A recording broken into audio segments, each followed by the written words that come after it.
9 থেকে 15 বছর বয়সীদের টাইফয়েড ভ্যাকসিন দেওয়ার কার্যক্রম। এ বিষয়ে আরও জানাতে ভোলার সরকারি বালিকা উচ্চ বিদ্যালয় থেকে যুক্ত হচ্ছেন সহকর্মী ইমতিয়াজুর রহমান। ইমতিয়াজ, টিকা কার্যক্রম কেমন চলছে জানাবেন। এই প্রতিপাদ্যকে সামনে রেখে সারা দেশের ন্যায় দ্বীপ জেলা ভোলাতেও প্রায় 7 লাখ শিক্ষার্থী এবং শিশু শিক্ষার্থীদের মাঝে এই টাইফয়েডের টিকা কার্যক্রম শুরু হবে আগামী 12 অক্টোবর থেকে। এই টিকা কার্যক্রম শুরুর আগ থেকে কিন্তু ভোলার প্রায় সকল শিক্ষা প্রতিষ্ঠানে কিন্তু এখন সচেতনমূলক ক্যাম্পেইন শুরু হয়েছে।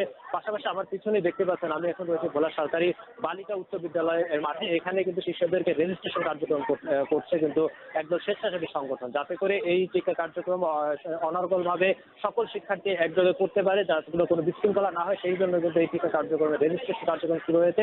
আমি সিভিল সার্জনের সাথে কথা বলছিলাম, তিনি জানিয়েছেন ভোলা জেলায় প্রায় সকল শিক্ষা প্রতিষ্ঠানে প্রায় 9 মাস বয়সী বয়স থেকে প্রায় 15 বছরের কম শিক্ষার্থীদেরকে 15 বছরের বয়সের কম শিক্ষার্থীদের মাঝে এই টিকা কার্যক্রম দেওয়া শুরু হবে বলে কিন্তু তিনি জানিয়েছেন যে আন্তর্জাতিক সংস্থা জিবিডির তথ্য অনুযায়ী সারা দেশে প্রায় 2021 সালে প্রায় 5 লাখ মানুষের যে টাইফয়েড রোগে আক্রান্ত হয়েছে, এর মধ্যে প্রায় 8,000 মানুষ মারা যায়, তার মধ্যে 68% শিশু ছিল। এই বাস্তবতা বদলাতে কিন্তু বাংলাদেশ সরকার এই বিনামূল্যে ইপিআই কর্মসূচির আওতায় কিন্তু এই টাইফয়েডের যে বিনামূল্যে ভ্যাকসিন কার্যক্রম শুরু হয়েছে। এই সারা দেশে প্রায় 5 কোটি শিশু শিক্ষার্থী থেকে এই টিকা কার্যক্রম দেওয়া হবে বলেও কিন্তু আমরা জানতে পেরেছি। এর আওতায় কিন্তু ভোলা সকল শিক্ষার্থী এর আওতায় নিয়ে আসার জন্য কিন্তু ভোলা সিভিল সার্জন সূত্রে প্রায় সরকারি, বেসরকারি এবং স্বেচ্ছাসেবী সংগঠনের মাধ্যমে প্রচারণা চালানোর চিত্র কিন্তু আমরা দেখেছি। বিগত দিনে ভোলা শিক্ষা প্রতিষ্ঠানের সচেতনমূলক ক্যাম্পেইন হয়েছে।